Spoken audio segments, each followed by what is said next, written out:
Hello, this is Svensky, and I am here today to introduce a custom Warcraft 3 mod that I've been working on. It's been a work in progress for about a year and a half now, primarily a solo project. I've had help with beta testing and some conceptual design, but primarily I call it Defend the Basement. This game is a sort of a PvE RTS game with elements of RPG and stuff like that. It's you might call it a hero defense. As you can see at the beginning of the game here, we got our hero tavern open. You can choose your hero. The heroes are sort of classified under role of damage dealer, damage taker, or tank, and healers. So it's kind of got elements of like a role-playing game where you have to, act out your role as a damage dealer or a healer or whatever.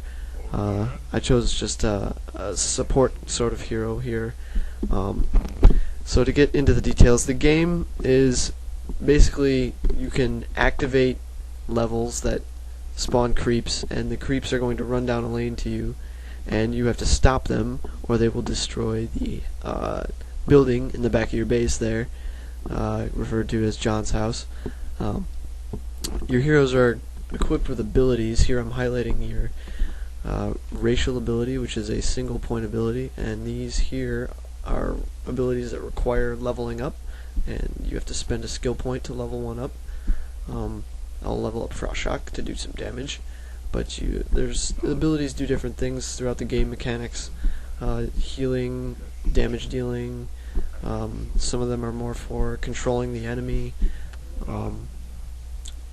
There's also items that you can purchase in this game that improve the effects of your healer or your hero to do a better job at whatever they're needing to do. Working together as a team is very important. Coordinating, it's really fun.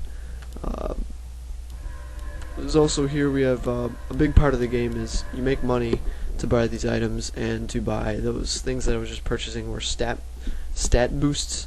Your hero has a lot of abilities that are dependent on your stats, which is pretty cool. It adds a lot of dynamics and customization potential to your hero.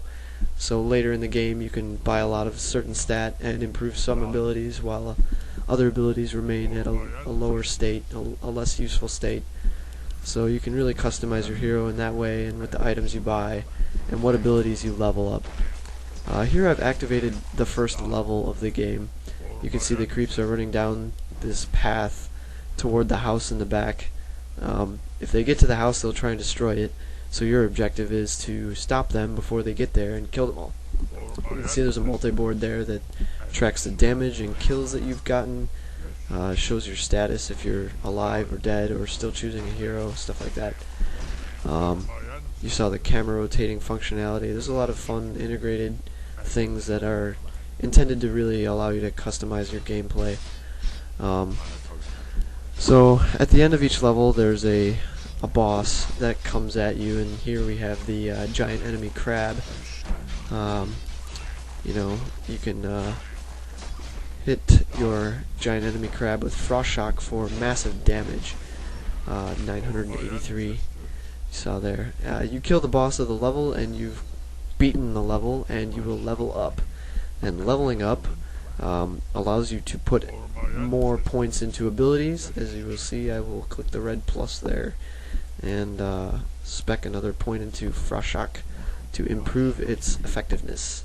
That is how the game goes. Primarily for the majority of the game you'll be activating the level, killing all the creeps, trying to work together to get around some mechanics of the level. There's some complicated things that can happen. Another thing that happens you can do this between levels is what I'm doing here. I'm killing the first neutral boss that you're required to kill if you want to get out past the force wall. This is Ruckus. He just kind of enrages and hits you really hard. He killed my tank there. If you die, it's no big deal. You will respawn in this graveyard, as I'm showing here, and afterwards you will respawn in the level. This is an example of what would happen if you die during a level while the level is active. And if you're going to fail and the creeps are running at the house, you can type -retry, and the creeps in the level will die, and you will all respawn at the graveyard, and you will be allowed to try again. So it's kind of a relaxed game. You can fail as much as you want. Although there are rewards for completing levels successfully, you will get bonus gold for each level you complete. So it's kind of a drive to be successful. It's harder to win at the end of the game if you're failing consistently and not getting that bonus gold. So it's pretty fun. There's lots of different heroes, lots of different crazy abilities. Here's an example. Lots of AoE damage, critical strike potentials, lots of random things. The hero abilities were really one of the most important things to me about creating this game, making it very interesting and dynamic. So the game is really designed for up to 5 players maximum, and as low as 3. You need at least 3 players to play.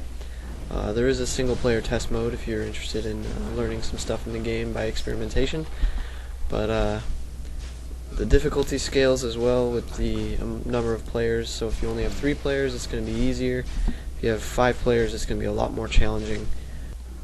So if you like to play LAN parties all the time and your friends are looking for something interesting to try, you might be interested in this game. It's really great. I'm heavily inspired by other hero defense games because it's so much fun to play in small groups in your LAN parties, whatever, late at night, a lot of fun.